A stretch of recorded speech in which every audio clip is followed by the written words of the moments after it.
Well, you know,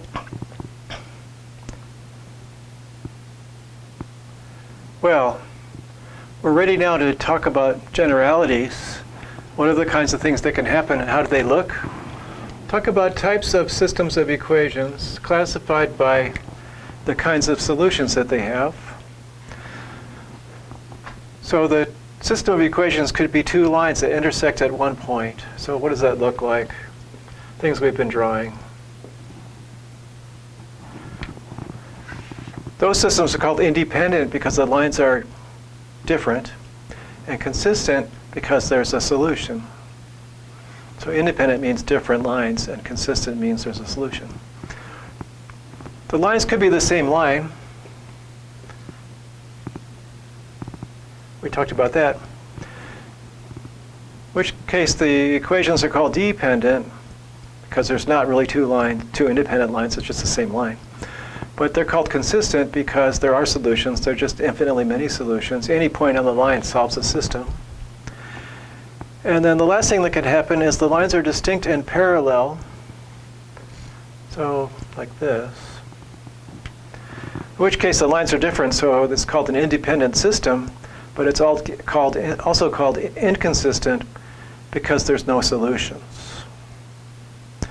So if you're looking at the graph, you can pretty well tell one solution, infinitely many solutions, no solutions. But if you're over here in algebra land, you might not notice that the equations represent the same line, like this one here.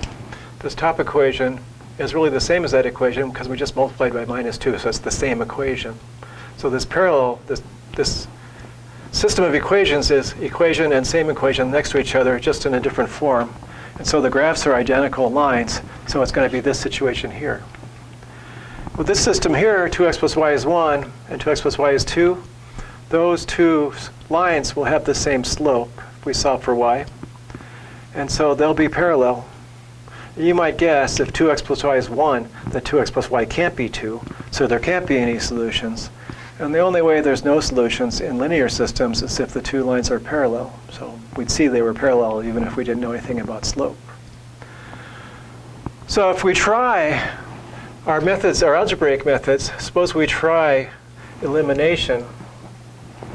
Suppose we try elimination. We have to arrange it, say, supposedly maybe the coefficient of x are opposite. So that's a 4. Let's make that a -4 by multiplying by -2. So you do -2 times 2x plus y is -2 times 1, which is -4x minus 2y equals -2. And then we'll write this one down next to it. Plus 4x plus 2y is 2, like that. And then we add them, and you get 0 equals 0. Same line. And that's the kind of thing that happens if you have the same line. The algebraic process, algebra, gives a true statement. The x's and y's disappear, and you get an equation like 0 equals 0 or 5 equals 5 or something like that that's always true. And that's a symptom of having a dependent system, so they're really the same equations. And there's lots of solutions. As you try to use these equations against each other, the one equation is the same as the other equation, so when you subtract stuff off, you're subtracting everything off from both sides. If you try substitution, say solve this for y, get 1 minus 2x and put it in here. Let's try that. Maybe not. Where am I going to put that? I guess I could try here. Y equals 1 minus 2x. And then we put it in there. 4x plus 2 times 1 minus 2x is 2. You get 2 equals 2. So that's substitution. The same type of thing happens. That's just to let you know that no matter how you try to solve a dependent, consistent system, whether you do substitution or elimination, you'll end up with just a true statement. So if you end up with a true statement, then that's a symptom. it's a dependent consistent system. Any point on the graphs, where they're the same graph, has x and y coordinates that solve both equations. So let's see what goes on here. Oh, well, this should be fun to do. So now we want to try elimination here. So these have the same coefficients already. So just multiply one of them by -1. So minus 2x minus y is -1, and 2x plus y is 2. We add them up.